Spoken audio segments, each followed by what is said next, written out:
Okay, can everyone see that? Yeah. Yep. Excellent. That is Beanie in the background, the naughty puppy. So I apologize. My husband is supposed to be looking after the dogs. I think he's watching the Grand Prix. Okay, so let's just start the slideshow then.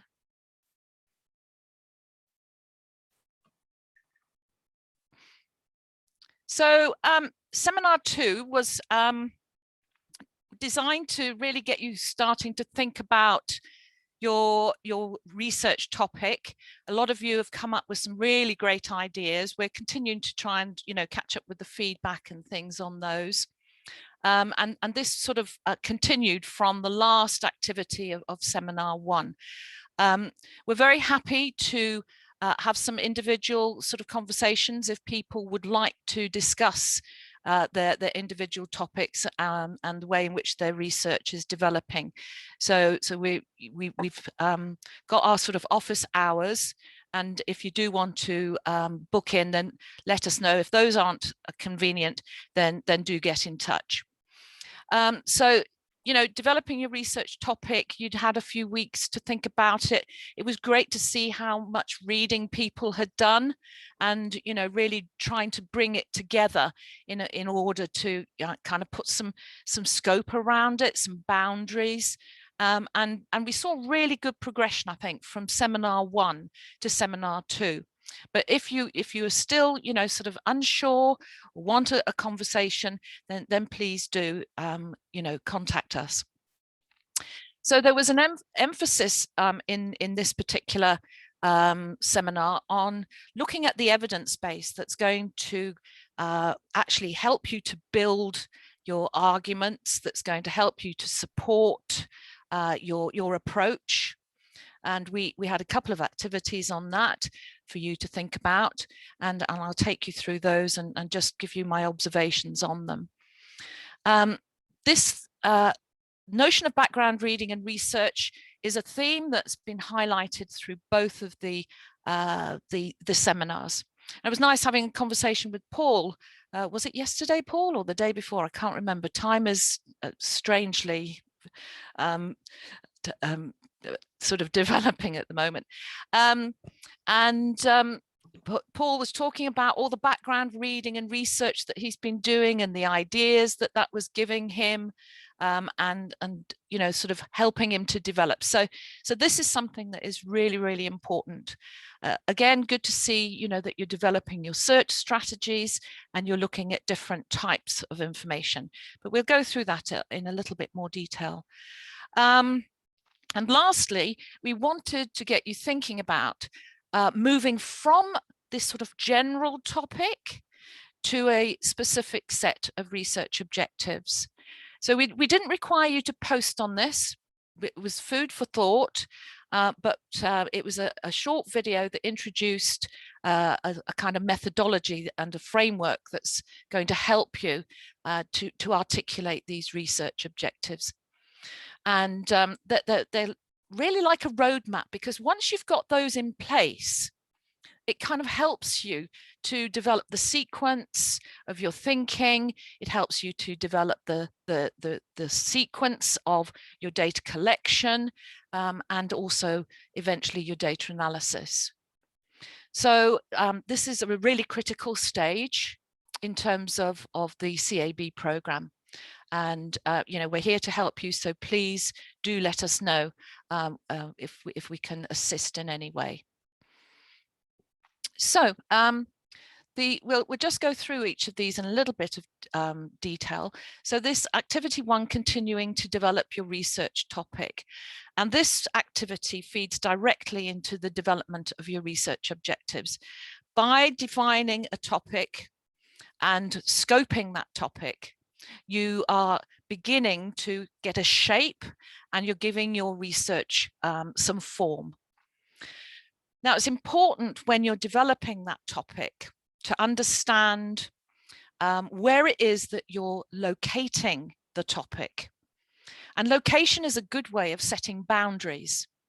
So many people are doing, for example, case study research. And I think that's a really, really good way of setting those boundaries. because what that does is to sort of locate it in a particular organization or sector. So that's a key technique that you can use.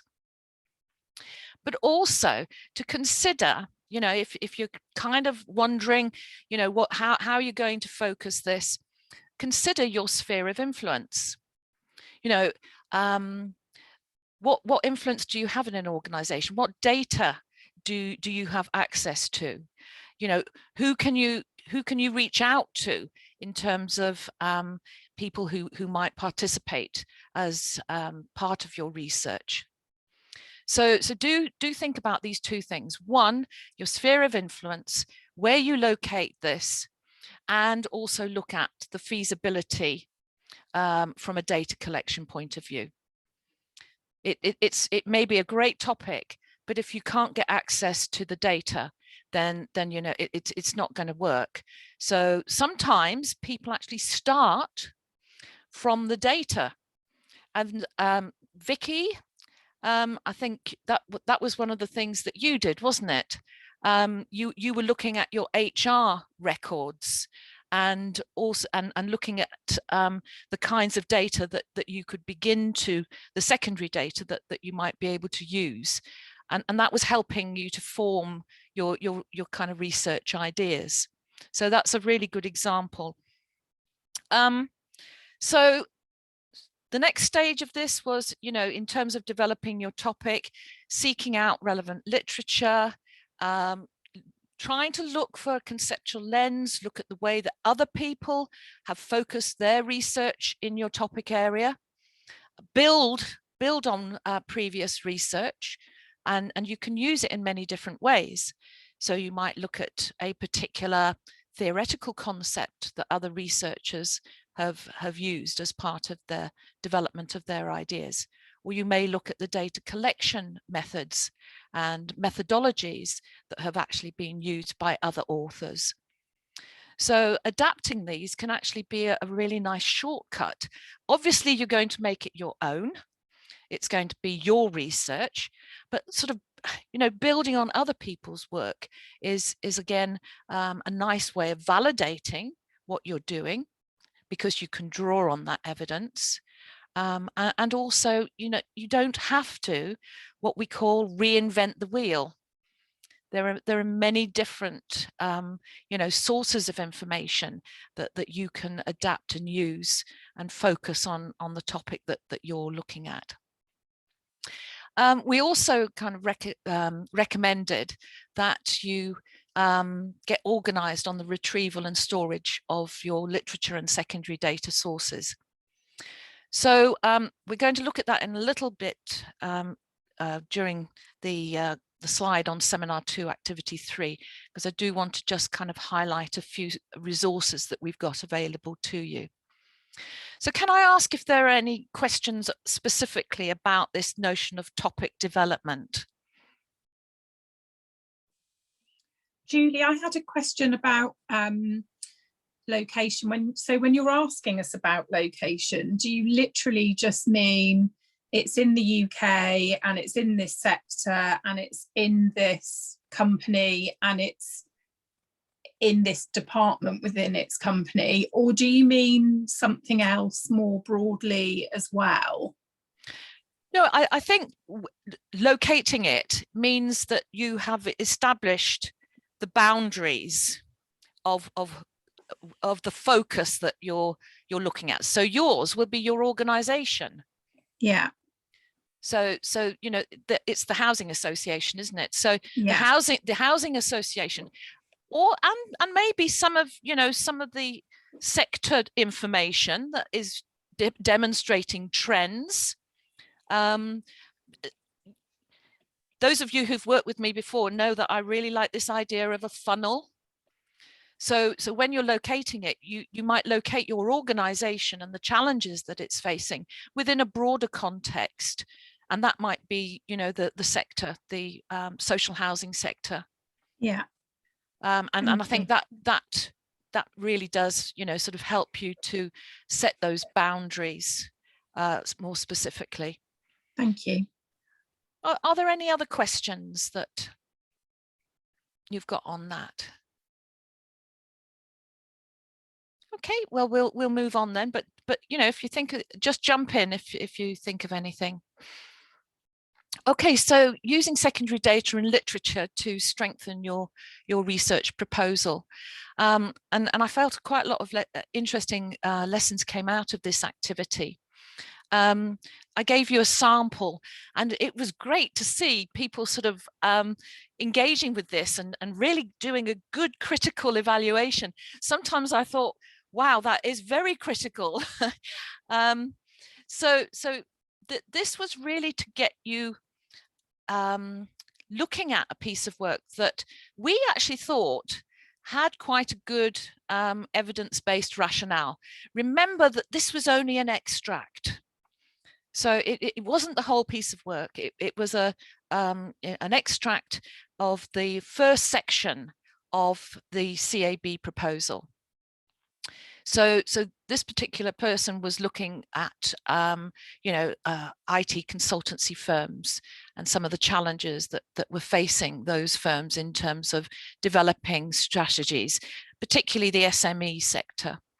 So there you've got, you know, an example of a location. The research is located in the SME IT consultancy service firms in that particular sort of technical consulting.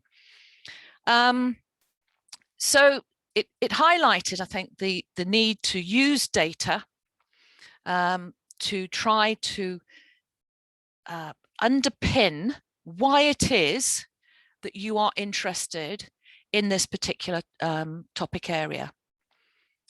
And using sort of relevant and up-to-date sources of data, secondary data. Do bear in mind, and a lot of people said, well, some of that data could have been more up-to-date, and there's this other data that could be used. But yes, oh, Daisy's now joining us for the seminar. I'll carry on and see if she behaves. So in this sense, the proposal that I showed you was about 18 months ago. So some of the data might have been a little bit, but I think it's the principles there that you need to look at. And also the quality of your data sources needs to be considered. You know, it may be that you've got some really good industry statistics.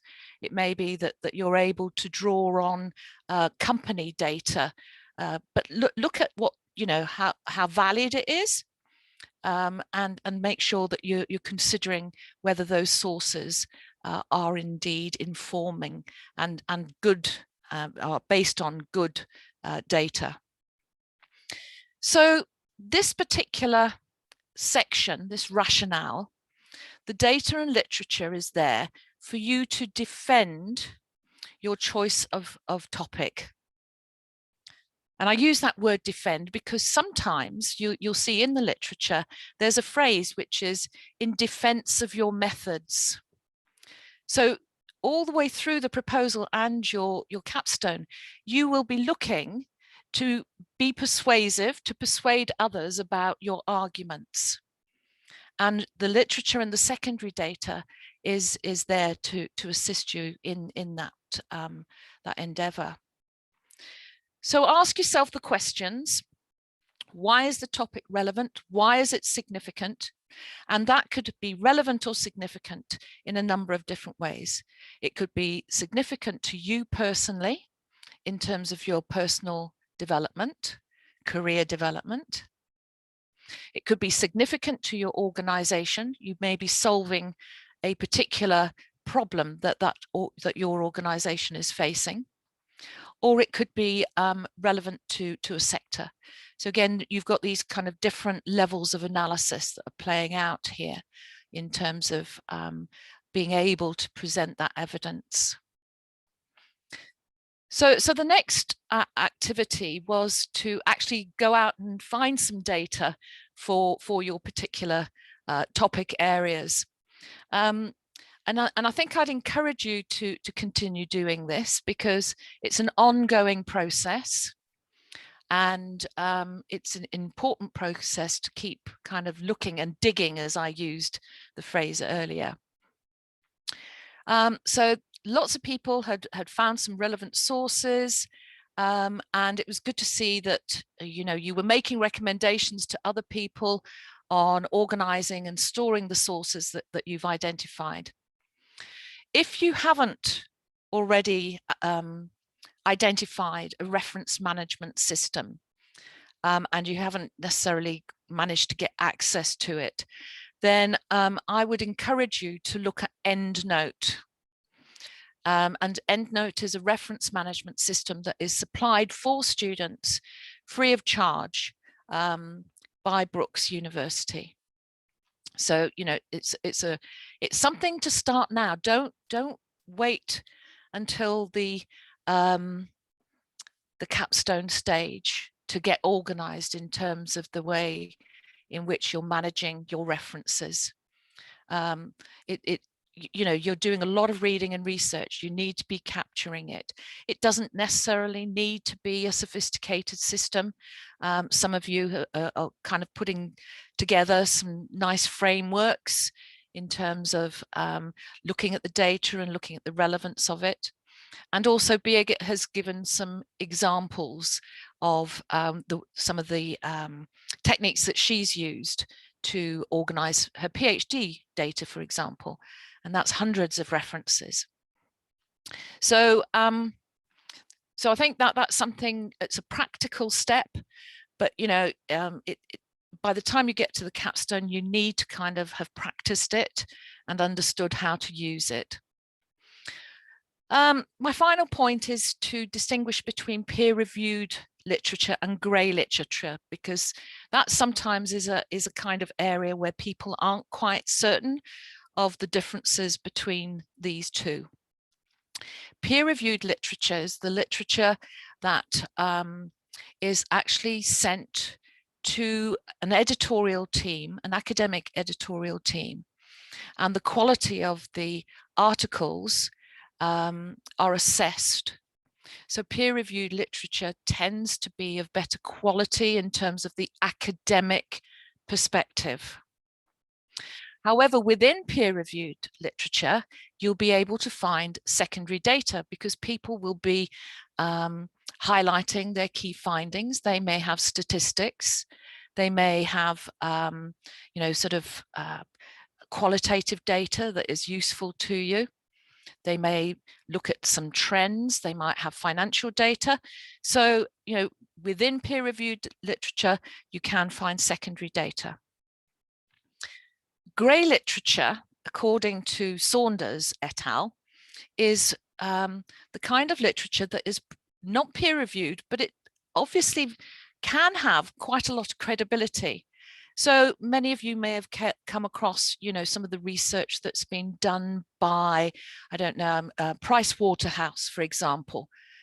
They're renowned for, sort of industry types of reports.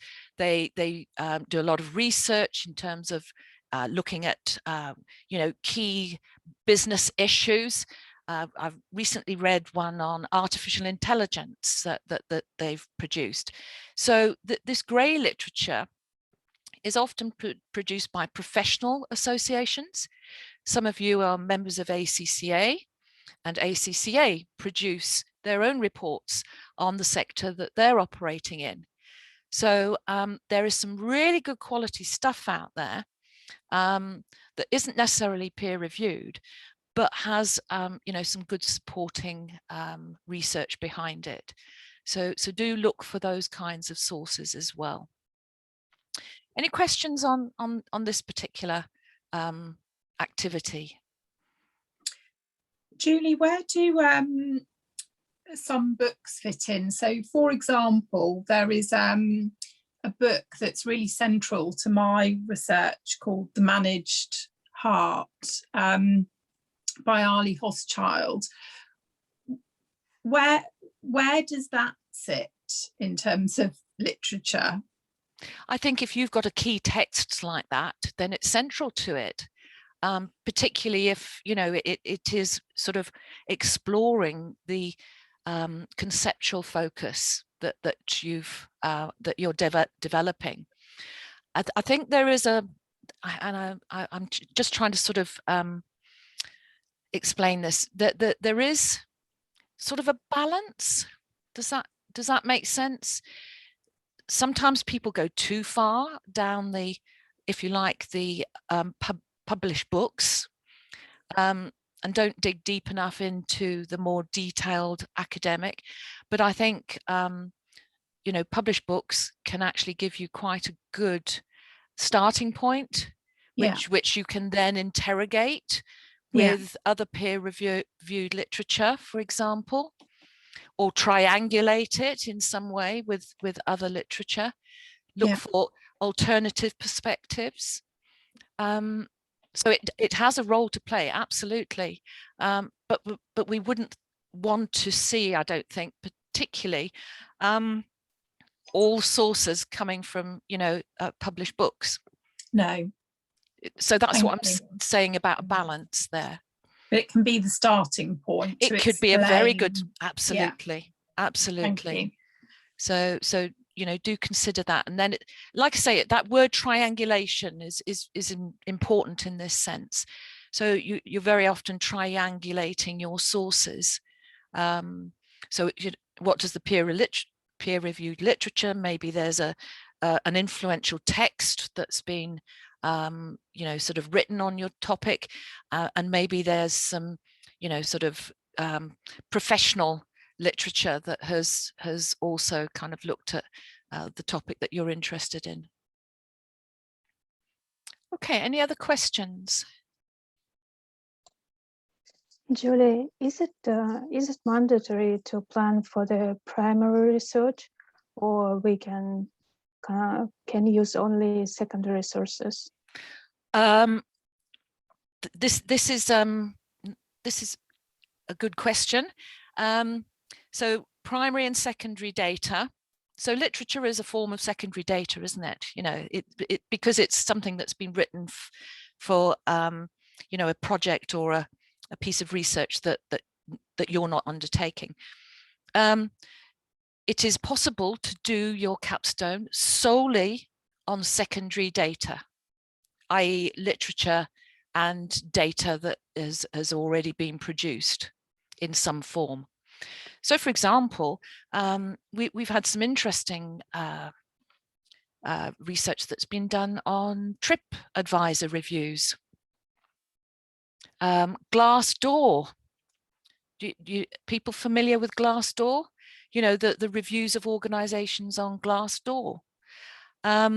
So those are interesting types of secondary data that can actually be your main source of data. There was one person who actually, there was a blog that attracted a great deal of attention, and I'm not sure, it was something to do with some sort of scandal in, you know, business. And this person, because it was it was wide-ranging debate, this person used the blog as part of the data. So interrogating that again with literature and perhaps other data. So it's possible to do your capstone solely on secondary data. The majority of people actually use both primary data and secondary data, mainly because perhaps they're trying to solve an organizational problem, or perhaps they're looking to make improvements within a business, or they're looking for a business opportunity. So they need to find out, and that might not be accessible in terms of published data. Does that answer your question? So usually it's going back to that triangulation, you could have secondary data, you could have literature, and you could have primary data as part of your research design. Yes, thank you so much. Does that, it answers. I was just wondering, there were quite a few researches that my company already did on the area that I'm trying to deep in.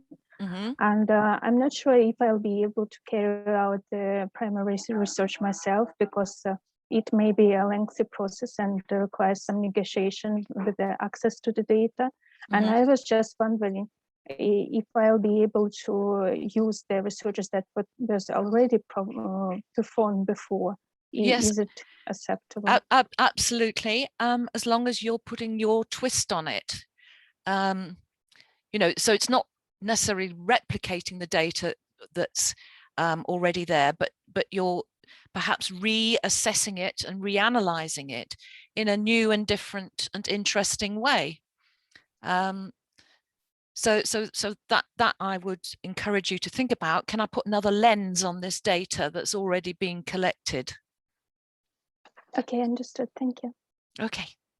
Julie, I have a question on books. Unlike journals that will be peer reviewed, books obviously are not. So how do you decide what book is good? And there are so many on each topic. How do you make a decision that it's going to be good enough to be referenced?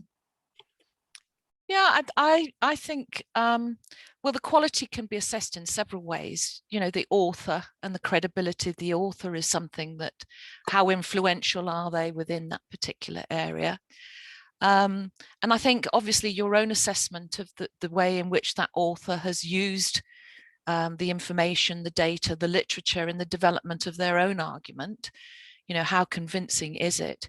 So I think you've got to kind of distinguish perhaps from the more academic perspective that comes out in a well-written book versus perhaps, I don't know, we sometimes call it airplane lounge books, you know, where they're not really based on a huge amount of evidence, but more, or theory, more sort of what people think about a situation or something that's going on. Am I right in thinking that if I can find references at the end of the book, pretty much like after academic journal, that would kind of refer that it's based on facts rather than opinion? Yeah, what you've got to remember, it can take a while to get books published. So, and very often it depends on the type of book. You know, will they actually include an academic list of references? The other thing about this sort of reference management system, one of my top tips, which I always sort of recommend to people, is around using other people's reference lists to build your sort of sources. And I think it's on the next slide, which talks about this snowballing of references. Let's just have a look at that, and I'll take you through that. Maybe not. There's this thing of snowballing where you find an influential article in the area that you're interested in, and you know what you can do is, once you've kind of worked through and seen the relevance of that to what you're doing, is then to also look at the list of references.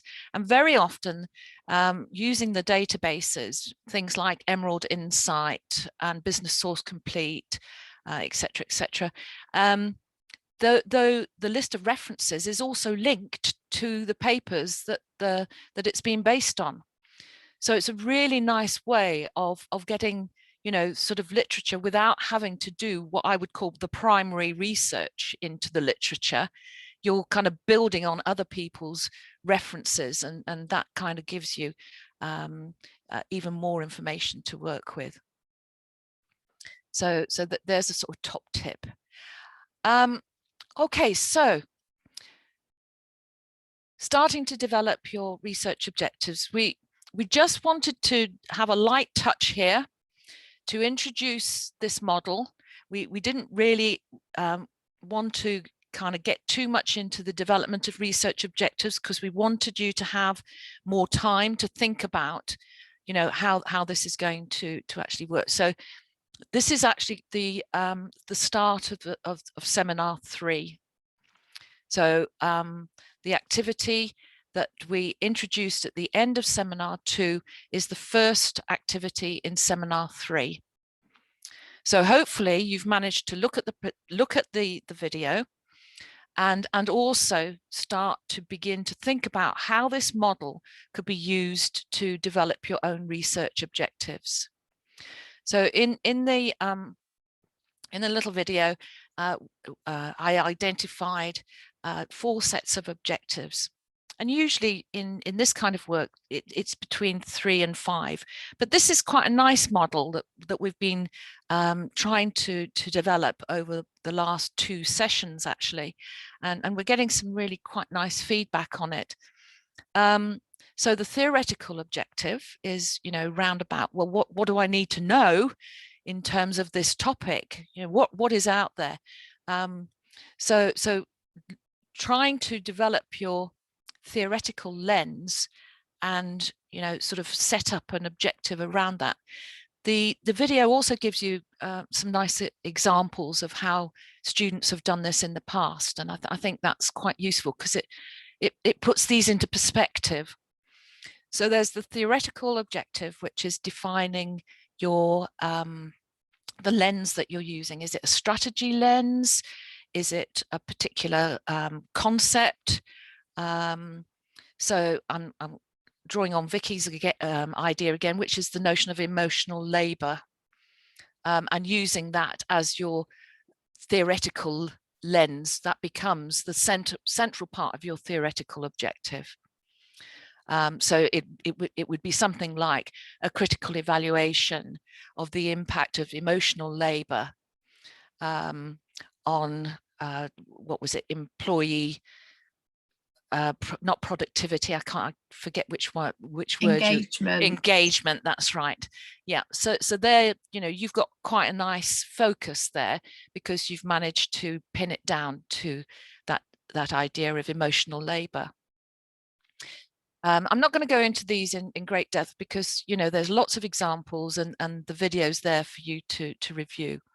But empirical objectives, that's really kind of saying to people, how you're going to go about collecting the data. So it might be something like, a case study analysis of using secondary and primary data sources. So have a look at the examples. I think there's some nice ones of the way in which people have tried to articulate these. The analytical objectives, which are, well, what are you going to do with this data? How are you going to develop? How are you going to analyze it? And the last one is the outcome objectives. And that could be the development of a model or a framework, if you or sort of the extension of an existing framework. I supervised a lovely project that was based in Macau last time, and that was looking at the personal skills of internal auditors. So what this student actually did was to take an existing model of personal skills and the way in which they underpinned effectiveness within organizations, but then adapted that model, refined it in the context of the internal audit profession, and was able to extend it. So that was a really nice idea, taking something that's already been postulated, but then looking for the gaps and looking how those gaps could be filled, or how certain elements of the model could be refined to be more specific to the research context, which was internal auditors based in Macau. So there's a nice example there of how model building can be an outcome. It may be something much more specific around perhaps an action plan, or it could be a set of specific recommendations for a consultancy project. Okay, so do have a look at that. Start thinking about it, start using this, and then hopefully by the 14th you'll be in a position to post up where you've got to. If you're having problems, like I said, come back to us, and we're more than happy to just try to flesh this out for you. So you've got just under 2 weeks to develop and refine your research ideas, and this particular activity will be central to that.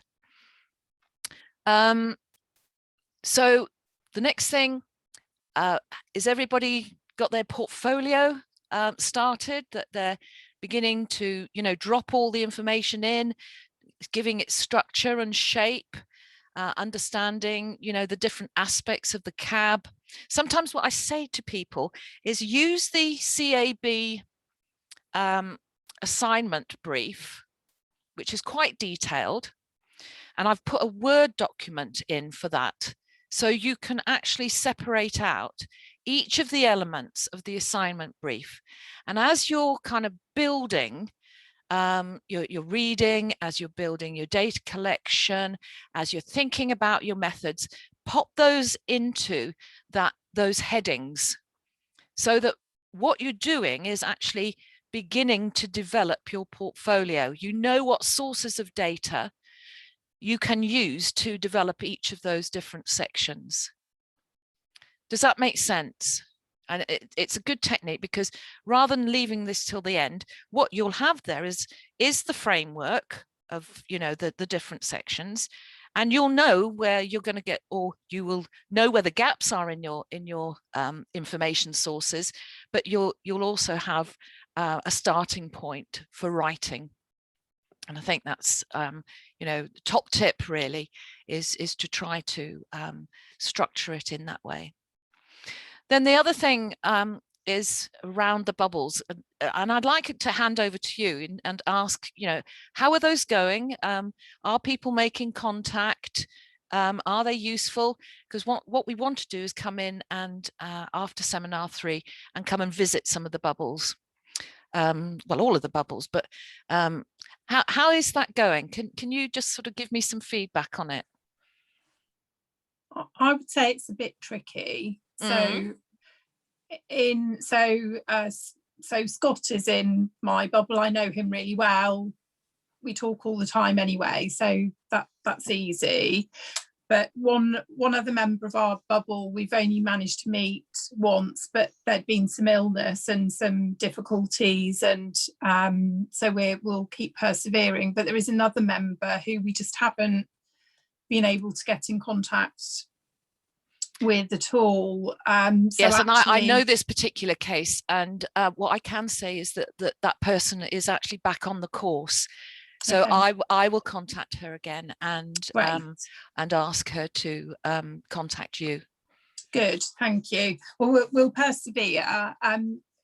Scott and I do have an informal bubble with other friends that are on the course at the same stage. So we're doing both. Yeah, and it's as you say, it is helping our topics to grow, and we're helping and challenging each other, and kind of saying if we think we're not digging enough or digging too much. But it is just a bit more challenging where you don't have those already established connections.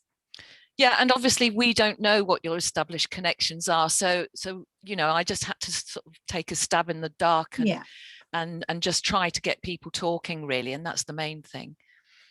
Anybody else, you know, who's having problems or not having problems? We're getting there. Okay. It was a little bit hit and miss at the start, just through work commitments, and just we changed the day for when we're going to meet, but we're using it more of like, you know, it's called a research bubble, but more of a sort of a study group. And that's chat, really. Yeah, perfect. Yeah. So I said in the last one meeting that to have a bit of a sort of a template format for how we're sort of meeting. So you know, with the actual CAB, you know, how you're doing the marking and the word count in the different sections and all that kind of stuff, we're just going to talk through each. Yeah, that's a good idea. And do it that way. That's the plan. And even if you come up with questions as a result of doing that's perfect. You know, things that we can clarify. And you know, if there is some uncertainty, you know, don't hesitate to do that, because that's, you know, what we can help with. If you know, you're thinking, well, what does that actually mean? What do I have to put there? Yeah, we had a quite enjoyable conversations after seminar 1 about epistemology and Yes. yeah, We've just been having, we had 2 Zoom meetings yesterday with the supervisors. We're doing supervisor workshops at the moment. Well, the discussions that were going on about, you know, do we push epistemology or don't we? And we've got really, really very different views from supervisors on this, so it's quite interesting, and it ended up in quite a heated debate, which was excellent. So so it's hard because it's almost a different language, isn't it, to get to grips with. Some of the sorry. No, sorry. No, I must say I found it really interesting because I thought it was me. But anyone at work I've asked, nobody has ever heard the word epistemology, which I thought was quite interesting. And they're all academics, but I suppose it's natural sciences. So it just Yeah. so. Well, you're in natural sciences. Of course, you have your own paradigm there, don't you? About validating, about sort of getting data, applying data.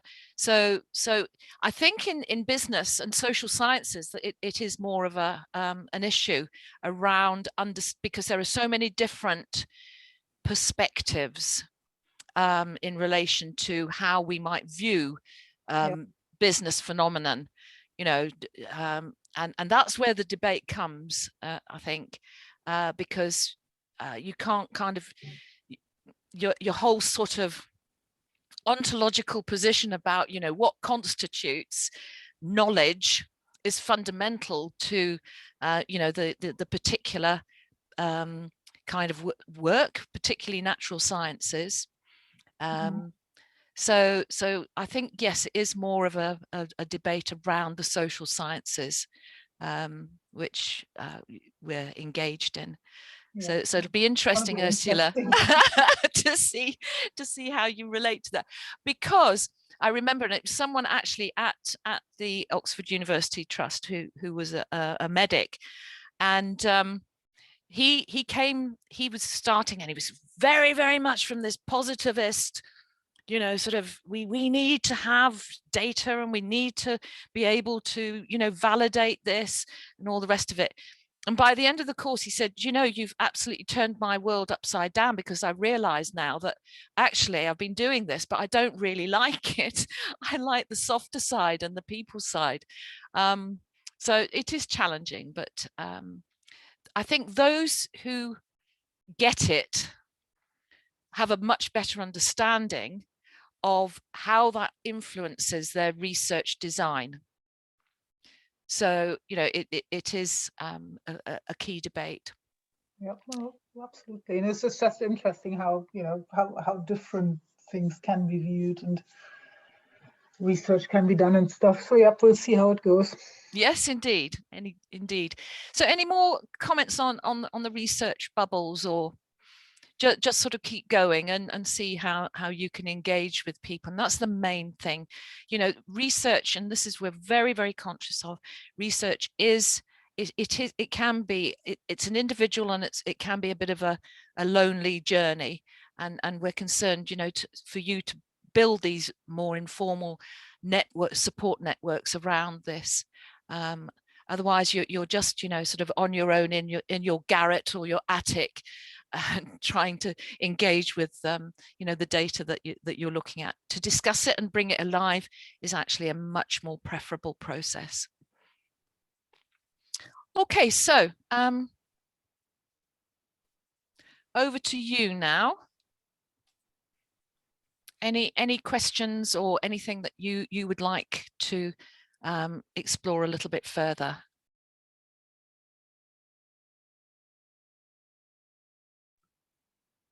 I kind of covered everything that I wanted to sort of cover when I spoke to you yesterday, really.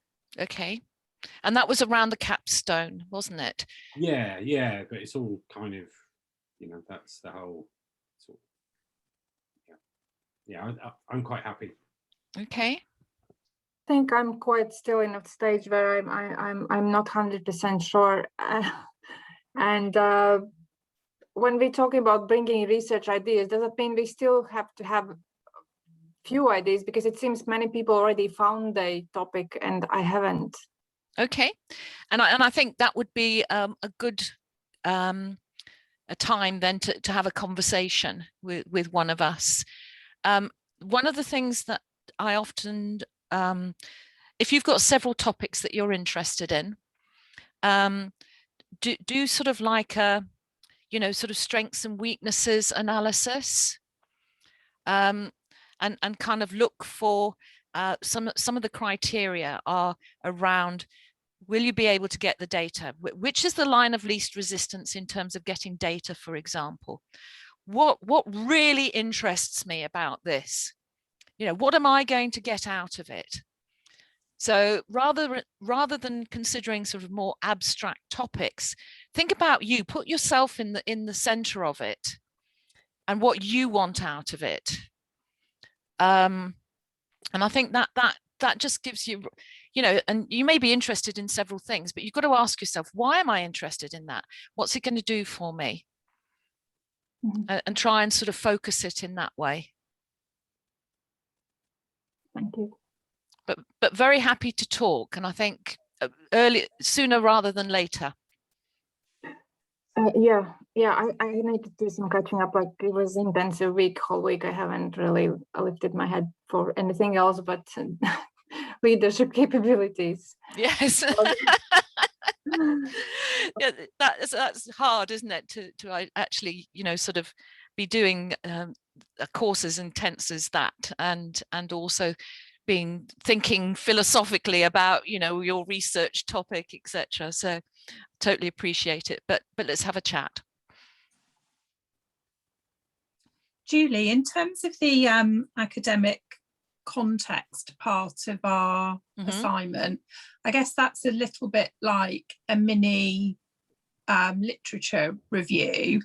I always find those quite difficult to write, and I've only had to have a go at writing them, I think, twice on the course so far, and 1,000 words isn't very many to kind of bundle up kind of all of the literature. So I wondered whether there were any tips that you could give us in terms of how we approach this. And in terms of my particular topic, you know, emotional labour is absolutely central, and there's a lot of writing about it in different perspectives. But how much do I need to go into writing? So my research is kind of how does emotional labour impact engagement, and then how does that impact customer service? So where's my balance in all of those? It's the intersection, isn't it? It's the intersection between all of those. So okay. You know, if and you're quite right, the expectation is not for you to do an in-depth literature review, but to demonstrate an awareness of the debates around, you know, the concepts that you're looking at. So, you know, there might be one set of authors who say, oh, emotional labor has, you know, this impact on engagement. There are the others who might say, actually, emotional labor has a negative impact on engagement. So there may be two sides to that kind of argument. And then I guess there's an argument to be made around the relationship between employee engagement and customer service. So you've got two major sets of arguments there. One is emotional labor and engagement. The other is engagement and customer services, and weaving those together, I think, and would be the way that you would tackle that. But remember, this is not, you are in the early stages of trying to map out the intellectual terrain. So it is a higher level piece of work around the bigger debates, rather than the very specific arguments. That's very helpful, thank you.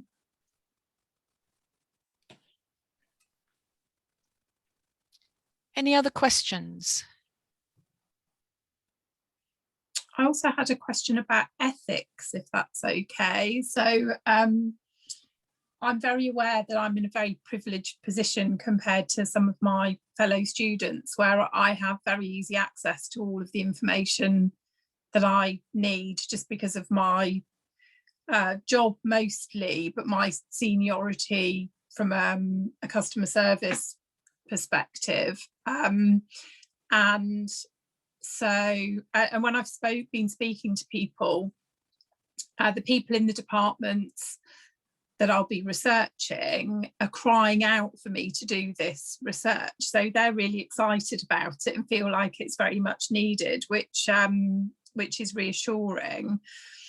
So in terms of ethics, I'm kind of coming at it from the perspective of, yes, I do have access to it all, but it doesn't mean I should just access it willy-nilly without anyone being aware of what I'm accessing, and making sure that I'm anonymizing everything. My report should probably be confidential because I shouldn't bring the industry into disrepute, which I might do through some of my findings in a mild way. But is there a kind of angle to this that I'm missing? So I can get sign off from the chief executive and my executive director boss. I can make sure that our data protection manager has oversight of what I'm up to. I can anonymize everything. I can have a think about what I should just store on my company laptop versus what I should perhaps store on my personal laptop. Am I on the right lines? Or Yes, you are. But I think one of the things that that you perhaps will need to consider is, if you are trying to, and I'm presuming that you're going to collect some primary data from frontline staff. Yeah. So that's where the sensitivity might lie. So I was intending to send out a questionnaire to all of them and see what I get back, along with it, and the questionnaire would have something on it that says, yes, if you're prepared to talk to me about this in more detail, fill out your contact details, and hopefully I'll get some people coming back that are prepared to have an in-depth conversation. So the regulation from the university is that you have to include a question at the start of the questionnaire that explicitly asks that they are agreeing to participate. Yeah. Which is a bit weird, but that's, you know, because people have just assumed that that, you know, it'll be sent out. So there is that sort of implied, it's more specific than what we call implied consent. Yeah. So the other thing is, when you do come to interview people about this topic, which could be potentially sensitive, then I think you have to be very careful. And what I would recommend is that you look at the section on ethics in Saunders. And also, this is actually an activity in Seminar 4. What we ask you to do is read the university regulations on ethics, and to look at the documentation around things like informed consent, information sheets, etc., etc. So there will that will be coming. But the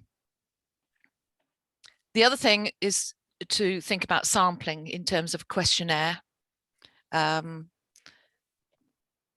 Who are you going to, you know, sample? Why are you going to sample? So that's actually an activity in this coming seminar for you to think about. Thank you. So I think just, you know, think about permissions from the organization. Think about how you're going to engage with your, and I think the main area it'll come up is in terms of your interviews. Yeah. And I think those will need thinking through quite.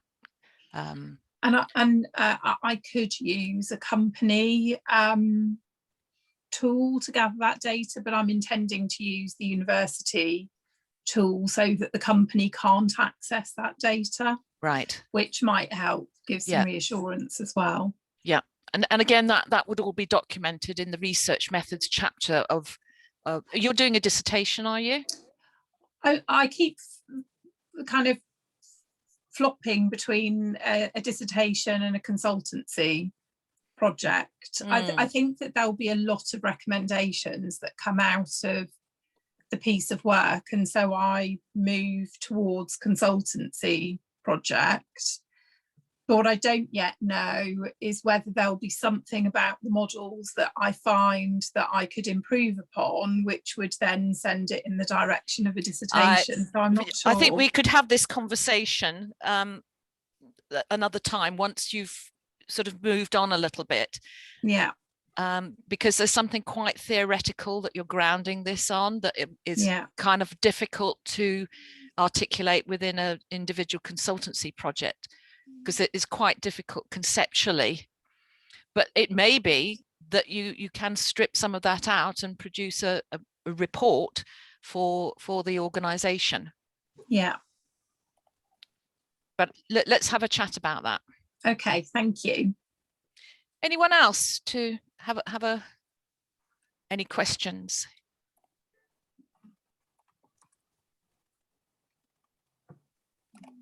Great. Good. Well, it's lovely to see you, and thank you for taking the time out at your weekend. So I've just stopped recording.